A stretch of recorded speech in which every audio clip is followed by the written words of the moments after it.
Inabutan ako ni kuya ng isang kupita na may lamang alak at sinimsim ko agad ang laman nito. Natawa naman siya nang maubos ko ang laman ng kupita kaya muli niya itong sinalina ng laman. Kinuha niya ang kanyang phone at binuksan ang camera. Idinikit niya ang ulo niya sa ulo ko at kinunan ang sarili namin ng larawan. Ilalagay ko ito sa social media ko. Tingnan natin kung sino-sino magre-react. Huwag ka mag-alala dahil naka-off ang comment section, kaya likes lang magagawa nila sa larawan natin. Ani kuya kaya napapailing ako sa kanya. Hindi naman nagtagal ay pinost niya ang larawan namin. Napangiti ako dahil ang cute naming tingnang magkapatid. Ang cute kong tingnan dyan. Tingnan mo yung itsura mo, halatang lasing ka na. Ani ko sa kanya na ikinatawa naman niya. Gwapo pa rin naman kahit medyo lasing. Papatayin na lamang sana niya ang kanyang phone nang may biglang nag-dislike ng photo na pinost niya. Kaya napataas ang kilay niya nang mabasa ang pangalan ni Edward. See? Sabi ko na nga ba at iniisip na lalaki na iyan na may relasyon tayong dalawa. Wala siyang kaalam-alam na magkapatid lang tayo. Wika ni kuya. Hindi naman ako kumibo dahil alam ko nang yun ang iniisip ni Edward sa aming magkapatid. Akalain mo, stalker din pala ang gagong yan. Ani kuya sabay tawa niya ng malakas. Matulog na nga tayo kuya, masyado na late. Halika na't aalalayan na kita umakyat at mukhang nakadami ka yata ng inumin. Bukas, gusto ko sabihin mo sa akin kung anong problema mo. Wika ako sa kanya. Tumayo naman siya agad upang ipagyabang sa akin na nakakatayo pa siyang mag-isa at hindi pa nangangatog ang tuhod niya, kaya hinayaan ko na lamang siyang maglakad mag-isa. Pagdating sa itaas ay naghiwalay na kami ni kuya. Tubungo na siya sa kanyang silid at ako naman ay dumiretso na din ako sa aking silid. Sana ay makatulog na ako. Ayoko sumakit ang ulo ko bukas ng umaga dahil sa puyat. Edward Spilvey. Hello bro, anong balita? Tanong ko agad sa kabilang linya dahil kanina pa ako naghihintay dito sa aking opisina pero walang Gavin ang dumating. Bro, kung hindi ka busy ngayon, pumunta ka sa opisina ko sa GAV mamayang after lunch. May ibibigay ako sa'yo. Pasensya ka na at naiipit ako ngayon sa isang mahalagang meeting. Wika niya sa kabilang linya. I will see you there after lunch. Siguraduhin mo lang na magugustuhan ko ibabalita mo sa akin bro. Kung hindi, wala kang matatanggap kahit na ano sa akin. Ani ko sa kanya. Luluwa ang mata mo kapag nabasa mo na ang lahat ng impormasyong nakalap namin. Masaya niya litanya sa kabilang linya. Pagkasabi niya ay may kung anong pananabik ang naramdaman ko at nagsimula na namang tumibok ang aking puso na mo ba ay aatakihin na ako sa puso sa sobrang bilis nito. Darating ako mamaya. Wika ko at pinatay ko ng aking phone. Masaya akong tumayo at tinungo ko ang pintuan ng aking opisina at hinarap ko ang aking secretary. Cancel all my meetings today. I can't make it today. Something important came up kaya i-reschedule mo na lamang ang mga meetings ko for today. Ani ko sa aking secretary na tumango naman agad. Umuwi agad ako sa mansyon ko upang makapagpalit ako ng damit. Gusto ko'y komportable lang ang suot ko pagpunta ko ng bar ng kaibigan ko. Nakakaramdam ako ng excitement sa kung ano man ang matutuklasan ko mamaya sa pagkikita namin ni Gavin. Alam kong malalaman ko na ngayon kung ako nga ba ang ama ng anak niya. Pagkarating ko ng GAV bar ay pumasok agad ako sa loob ng kanyang opisina. Inabot sa akin ni Gavin ng isang folder na naglalaman ng mga dokumento. Isa-isa kong inilabas ang lahat ng laman ng itim na folder at hindi ko muna ito binubuklat. Gusto ko lang munang mailabas ang lahat bago ko ito tuluyang basahin. Nang mailabas ko ang lahat ay huminga muna ako ng malalim at saka ko binasa isa-isa ang dokumento habang hindi nawawala ang mabilis na pagtibok ng aking puso. Anong ibig sabihin nito bro? Gulat na gulat kong wika sa kanya matapos ko mabasa ang nilalaman nito. Yun ang ebidensya bro. Tama nga ang kutob mo na anak mo ang batang iyon. Wika niya pang muli sa akin habang ako naman ay biglang nagtuluan ng mga luha mula sa aking mga mata. Edison Mondragon. Umiiyak kong ani sa aking kaibigan. Para akong bata na iyak ng iyak at hindi ko malaman kung paano ko sisimulang magsalita. Sobrang saya ko dahil sinunod sa akin ni Ali ang pangalan ng aming anak. Ang mga luha ko ay bumabalong sa aking muka at kahit na anong pahid ko dito ay hindi naman ito tumitigil. Oo bro, dala-dala ng anak mo ang pangalang Mondragon. Wala siyang balak itago sa iyong anak mo.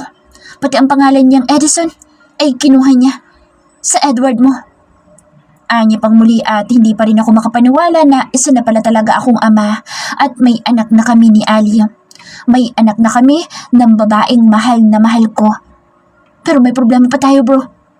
Dagdag niyang wika sa akin kaya napatingin ako sa kanya nang may tanong sa aking mga mata. Problema? Anong ibig mo sabihin na may problema pa tayo? Nagtatakang tanong ko sa aking kaibigan. Wala kami makuhang impormasyon tungkol kay Harold at Natalie Owamil. Hindi nila hinarang ang pag-iimbestiga namin sa anak mo pero hinaharangan nila ang pag-iimbestiga namin sa mga Owamil. Wala silang balak itago ang anak mo kaya hinayaan nilang malaman namin ang tunay na katauhan ng bata. Pero nakapagtatakang wala kaming mahagilap na kahit na ano tungkol kay Harold at Natalie. Mahaba niyang paliwanag sa akin kaya napakunot ang aking noo. Kung bakit pilit nilang hinaharang ang pag-iimbestiga namin tungkol kay Natalie kahit na nandirito na siyang muli sa Pilipinas at nagkita na kami. Anong itinatago nila sa amin? Ano bang tinatago ng mga Owamil? Ayaw ba nilang malaman ko kung anong relasyon ni Ali kay Harold? Nagngangalit ko sabi kay Gavin. May isa ka pang dapat na malaman, bro. Wika niya pang muli kaya mas lalong kumunot ang aking noo. Don't beat around the bush. Let's get right to the point, man. Nainis kong wika sa kanya. Humugot siya ng malalim na paghinga kaya naman mas lalo tuloy akong kinabahan.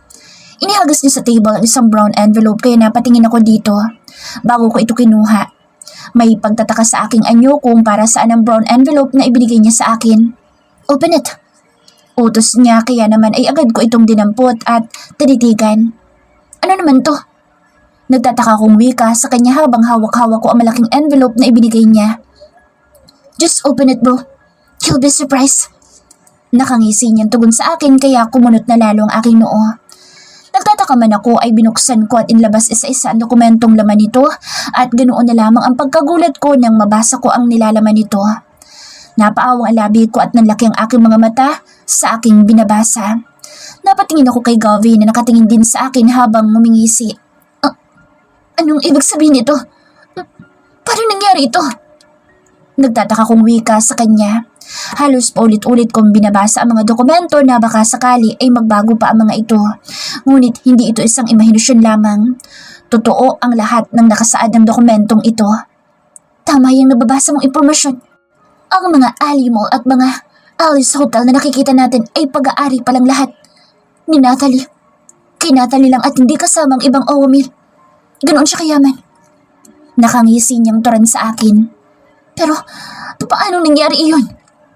Nagtataka kong ani sa kanya. Bro, base sa nakalap naming impormasyon, mula nang itinayo ang mga iyan, ay nakapangalan na ang mga iyan sa kanya. Siya ang nagmamay-ari ng Alimo at Alice Hotel Worldwide. Anya, pero paano? Hindi ko maintindihan kung paanong nangyari iyon. Hanggang dyan lang ang nakalap naming impormasyon sa ngayon. Pero huwag kang mag-alala dahil gagawin namin ang lahat para mas makakuha pa kami ng impormasyon tungkol sa pagkatao ni Natalie mo. Ay niya pang muli sa akin habang ako naman ay hawak pa rin ang mga dokumentong nagpapatunay na hindi lamang basta-bastang pangkaraniwang tao si Ali, my loves ko. Gagawin ko ang lahat para malaman ang katotohanan. Gusto ko siyang mabawi sa lalaking iyon, Gavin. Mahal na mahal ko siya. Napakatagal ko siyang hinanap. Ngayong nalaman ko na may anak pala kami. Lalong hindi ako titigil upang mabawi siya sa mga Owamil. Wika ko sa aking kaibigan. Harold's POV. Alam kong pagkatapos makita ni Edward, si Edison ay gagawin niya ang lahat upang malaman ang katotohanan tungkol sa pagkatao ng anak ni Ali. Hindi ko ipagkakait sa kanyang malaman nila ang tungkol sa bata. Napag-usapan na naman din ng pamilya na hayaan naming dalihin ni Edison ang pangalan ng mga Mondragon. Isa pa, karapatan niyang malaman na siya ang ama ng bata. Pero ang hindi ko hahayaan ay ang malaman nila kung sino ba talaga si Natalie. Mabalo kayo kakaisip at kakahalukay na impormasyon tungkol kay Ali, pero wala kayong mapapala. Sapat nang alam mong ikaw ang ama ng anak niya at siya ang nagmamay-ari ng Alice Hotel at Ali Mall. Alam kong pinagdududahan niya na may relasyon kaming dalawa ng kapatid ko. Gusto ko lang munang makipaglaro sa kanila. Pero huwag ka mag-alala, Edward, dahil gusto ka namin para sa kapatid ko. Ngunit hindi pa ako tapos na makipaglaro sa iyo. Natutuwala ako makipaglaro sa inyo dahil kilala ang mga kaibigan mo na magagaling pagdating sa mga pag-iimbestiga. Pero bumagsak sila pagdating sa amin. Gusto ko lang makita kung gaano kalakas ang impluwensya na malaman nyo ang tungkol sa pagkatao ng kapatid ko. Sa ngayon, sige, magselos ka muna para naman malibang-libang ako habang nandito ako sa Pilipinas. Hey, Pumpkin, ano bang iniisip mo dyan? Wika ng kapatid ko sa akin kaya napaharap ako sa kanya at nginitian siya. Yung hello kumbayo. Ani ko sabay tawa ko sa kanya na ikinagulat niya. Ha? Sa Edward? Kuya, may asawa na yung tao, kaya imposible maging bayaw mo pa yun. Malungkot niyang wika sa akin. Heto pa itong kapatid ko na nagpapanggap na matapang at walang pakialam pero kulang na lang ay maglupasay sa gitna ng hallway ng hotel ng mga Mondragon nang marinig niyan tinawag ng Katrina na iyon na babae ang ama ng kanyang anak. No, Munchkin, your Edward is still single. No commitment, no wife, as in single. Single. Wika ko sa kanya habang kagat-kagat ko ang toothpick na nasa aking bibig. Nakita ko ang pagkagulat sa kanyang mga mata at kasiyahan sa kanyang muka kaya napangiti ako ng lihim. What? Sigurado ka ba dyan? Kuya, pinaglalaroan mo ba ako ha? Gulat na gulat niyang tanong sa akin. Bakas na bakas sa kanyang muka ang pagkagulat at kasiyahan kaya napangiti ako sa kanya. 100% Munchkin. 100%. Ani ko sa kanya na hindi ko inaalis ang ngiti sa aking labi. Anong gagawin ko, kuya? Wika niya na tila ba naguguluhan, ngunit may kasabikan sa kanyang tinig. Wala kang gagawin, Ali. Hayaan mong siya ang lumapit sa'yo. Ani ko habang tumutungga ng alak. Mahal mo pa ba siya? Tanong ko sa kanya kahit na alam ko naman na ang kasagutan. Yumuko siya at tumangutango sa akin kaya agad kong hinawakan ang kanyang baba at iniangat ang kanyang muka upang maiharap sa akin. Look at me, Munchkin. Gusto kong marinig sa bibig mo kung ano ang totoong nararamdaman mo para kay Edward.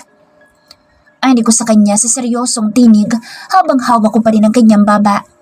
Tinitigan naman niya ako at nakikita ko ang pangingislap ng kanyang mga mata na anumang oras ay iiyak na siya.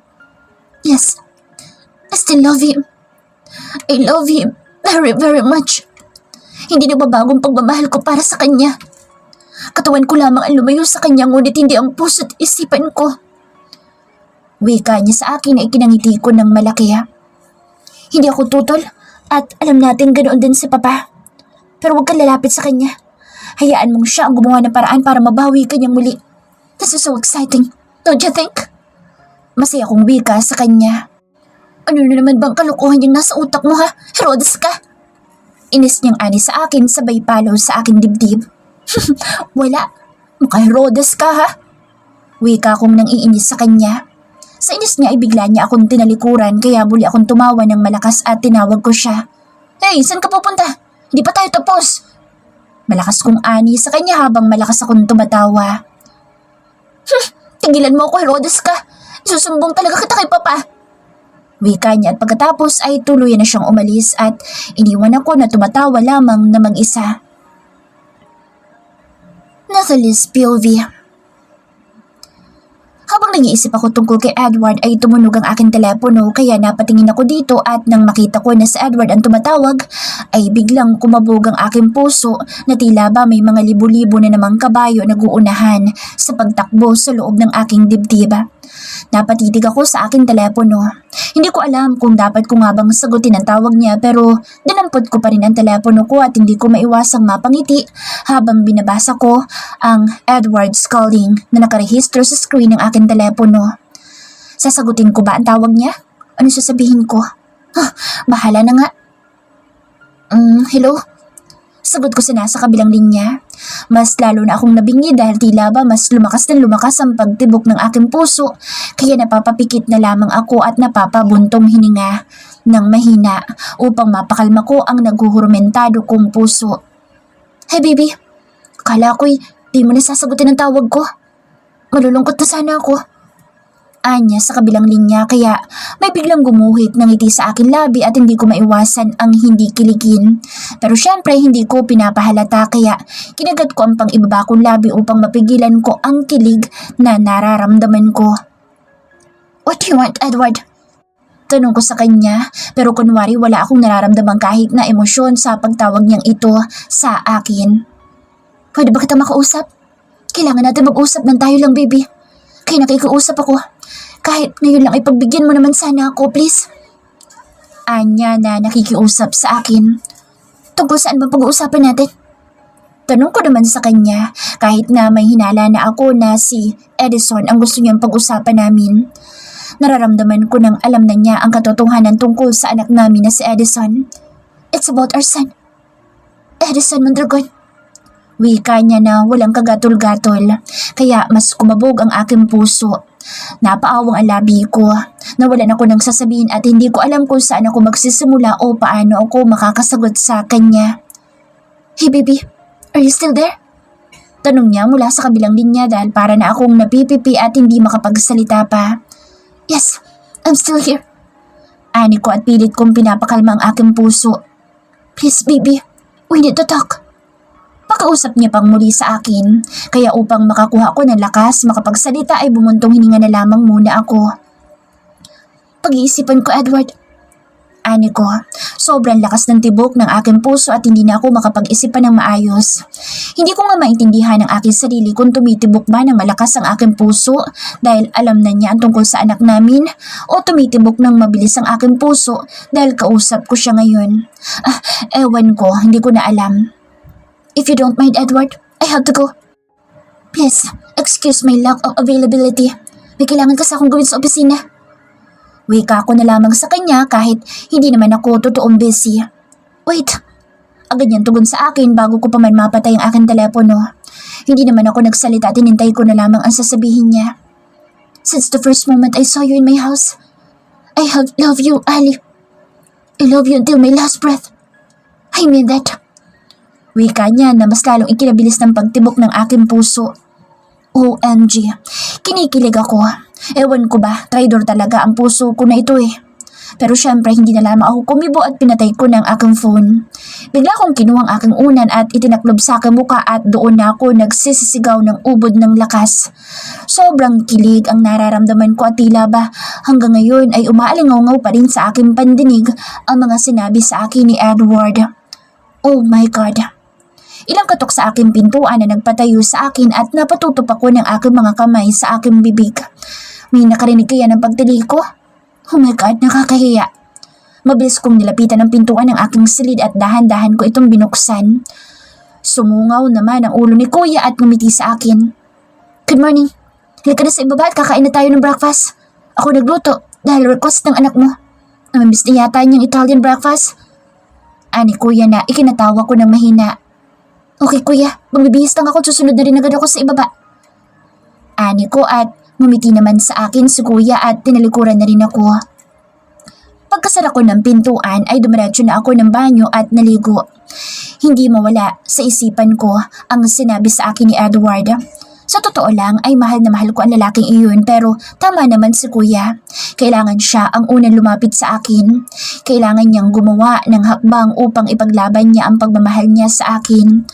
5 taon siyang naghintay sa akin at 5 taon ko din siyang hinintay. 5 taon ang nasayang pero alam ko na sa dulo nito ay magiging masaya kami. Pagkatapos kong maligo ay nagulat pa akong inabutan ko si Donna na nakaupo sa gilid ng aking kama habang hawak niya ang kanyang telepono. Napangiti ako sa kanya at dumiretso naman ako sa loob ng aking closet. Pagkabihis ko ay lumabas din ako agad ng walk-in closet ko at inabutan ko pa rin si Donna na nakaupo sa aking kama. Alam mo BFF, kung ako sa'yo pagbibigyan ko siyang magkausap kayong dalawa. Huwag niyo na pahirapan pa mga sarili niyo. Isipin mo naman pareho kayong tigang ng 5 taon.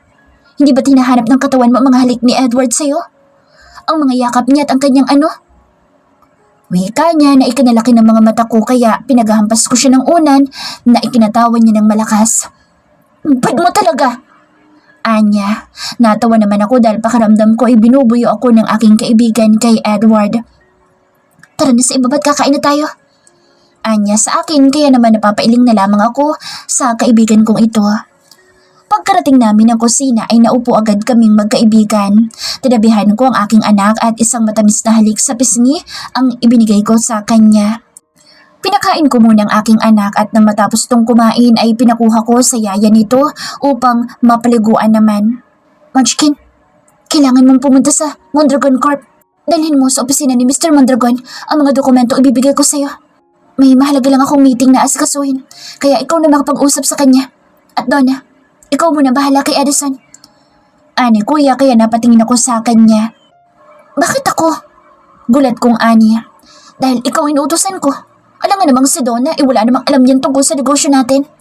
Tungkol yan sa proyekto natin at kailangan mo ipaliwanag sa kanya ang mga prosesong mangyayari. Hindi ako makakarating dahil Hendrickson ang kausap ko mamaya sa opisina. Kaya ikaw ang humarap kay Mr. Mondragon. Huwag mong hahaluan ng personal na problema ang tungkol sa negosyo. Kaya kung iniisip mo ay ang problema ninyong dalawa, isang tabi mo iyan dahil sa larangan ng negosyo, hindi inuuna ang personal na issue. Naintindihan mo ba ang sinabi ko? Anya sa akin. Napatango na lamang ako sa kanya kaya pagkatapos kong kumain ay nagbihis na rin ako. Naunang umalis si Kuya Harold matapos niyang maibigay sa akin ang dokumento. Ako naman ay panay ang habilin ko kay Donna tungkol sa aking anak. Kaya ko na to. Sige na at baka naghihintay na ang ka-meeting mo doon. Baka mapagalitan ka pa ng kuya mo pag nalaman niyang late ka sa meeting ninyo. Anya. Humugot ako ng malalim na paghinga na ikinatawa naman ang kaibigan ko pero sinimangutan ko lamang siya. Sige na, alis na ako. Ikaw na bahala sa anak ko ha. Wika ko at tuluyan na rin akong umalis. Edward Spilvey.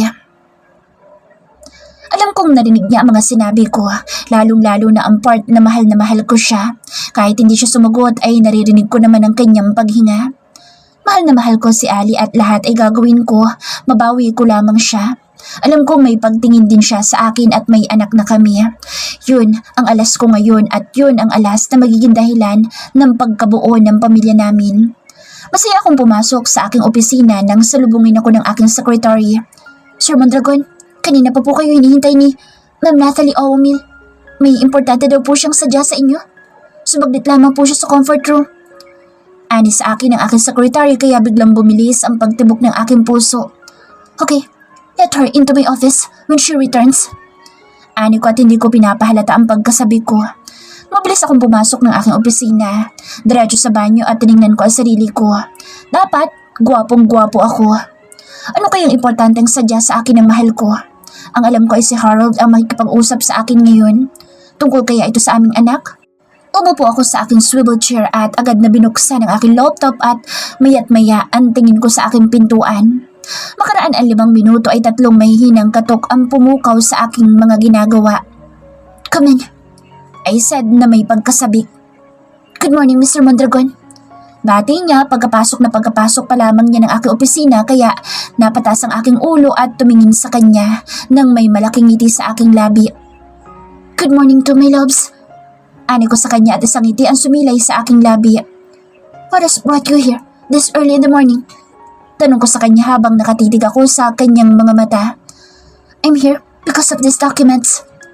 Wika niya sa akin kaya biglang kumabog ang aking dibdib pagkarinig ko sa kanyang sinabi. Hindi ko pinansin ang sinasabi niya. Tumayo ako pero bago ako tumayo ay may pinindot ako sa ilalim ng table ko kaya nag-click ang lock ng pintuan ng aking opisina. Napalingon si Ali sa pinto at muli ibinalik ang tingin sa akin. What are you doing?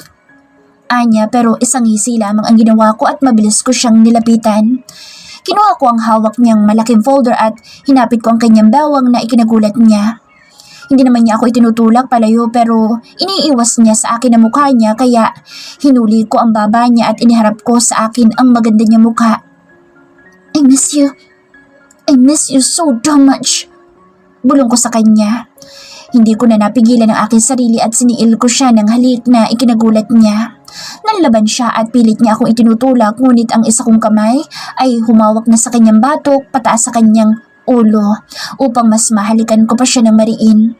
Pinilit niya akong itinutulak hanggang sa tuluyan na siyang bumigay at ipinulupot ang kanyang mga kamay sa leeg ko. Kaya binuhat ko siya na magkahugpong pa rin ang aming mga labi at pumasok ako sa isang sikretong silid ko na ikinagulat niya. Edward! Anya nang bitawan ko ang kanyang labi. Magsasalita pa sana siyang muli pero agad kong siniil muli ng halik ang kanyang labi upang hindi na siya makatanggi pa. Iniga ko siya sa kama nang hindi ko pa rin binibitawan ang kanyang labi.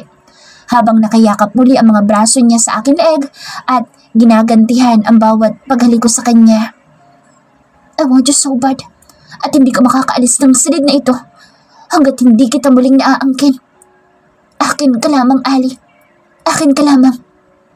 Ani ko, habang ang halik ko'y bumababa na sa kanyang leeg at ang isa kong kamay ay lumalandas na sa kanyang katawan. At ng mga oras ngang iyon ay tuluyan kong inangkin si Alia.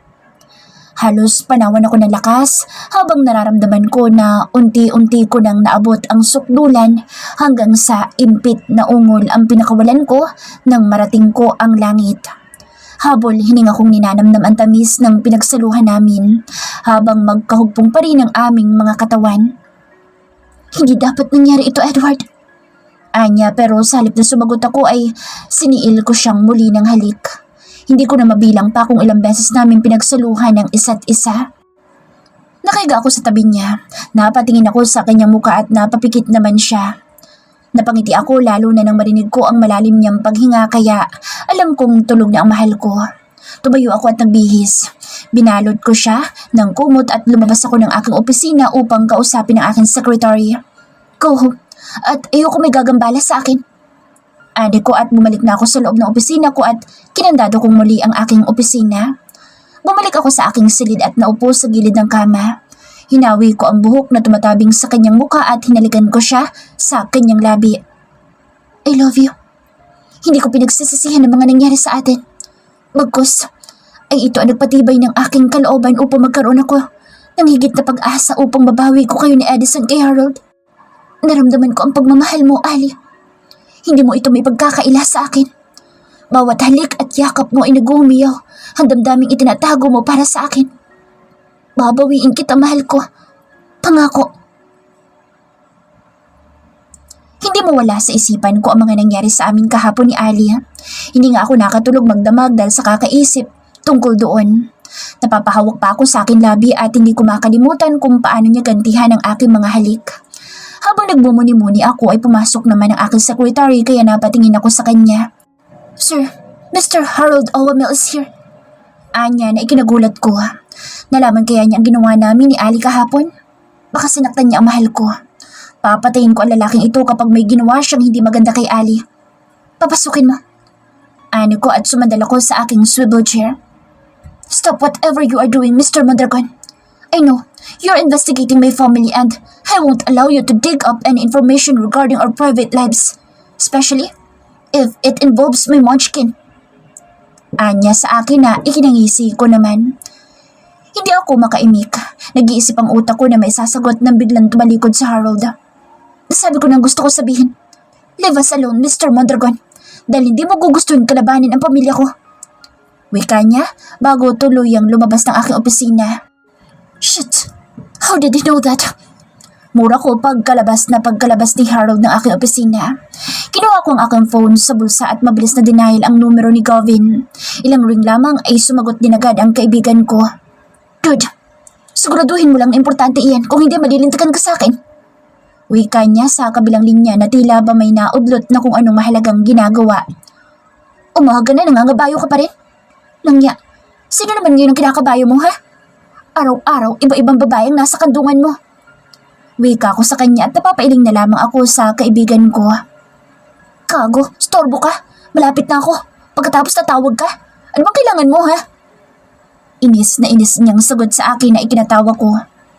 Pinuntahan ako dito ni Harold at alam niyang pinaimbestigahan ko sila. Mabilis kong sagot sa kanya. Gago ka pala. Kaya nga wala tayong makuha impormasyon tungkol sa kanila dahil alam nilang nag-iimbestiga tayo. Tapos ngayon parang gulat na gulat ka pang alam nila. Alam mo, Edward, gandang lalaki mo lang talagang ambag mo sa bansa natin. Pero pagdating sa talino, bagsak ka. Inis na inis pa rin niyang sagot sa kabilang linya. Gago, baka gusto mong tanggalin ko sa buhay mo yung bar mo. Galit kontura na ikinatawan niya. Biro lang, gago. Sambit niya na tila ba nawala ang pagkainis niya. Then, gawin mo ang lahat para makakuha na tayo ng impormasyon tungkol sa relasyon ni Alice sa mga Owamin. Ang bagal-bagal mong kumilos. Inis ko namang wika sa kanya. Huwag ka mainip. Makakahanap din tayo ng butas sa sekreto nilang iniingatan. Anya, kaya napabuntong hininga ako bago ako muling nagsalita. Dapat lang. Sige na, ituloy mo na yan at baka mapurnado pang pagputok ng bulkan. Wika ko sa kanya at malakas na tawa naman ang narinig ko at pinatayan na agad niya ako ng telepono. Natatawa na lamang ako sa pagiging babaero ng kaibigan kong iyon. Isang araw, makakarma din ang taong iyan at mapipikot at kapag nangyari iyon ay ako ang unang tatawa sa kanya. Kinuha ko muli ang aking phone at nagtipa na message para kay Alia. Good morning, baby ko. Text ko kay Alia. Nagantay ako ng reply, ngunit umabot ng 15 minutes ay wala pa din siyang sagot. Kaya napabuntong hininga na lamang ako at muli kong hinarap ang computer ko upang ipagpatuloy ang naudlot kong trabaho. Napatingin ako sa telepono ko na mag-vibrate ito kaya halos hindi ko malaman kung paano ko dadamputin ang aking telepono dahil sa pagkasabi kong mabasa ang reply niya. What's good in the morning, Mr. Mondragon? Reply niya kaya natawa ako ng malakas at napasandal ako sa aking swivel chair.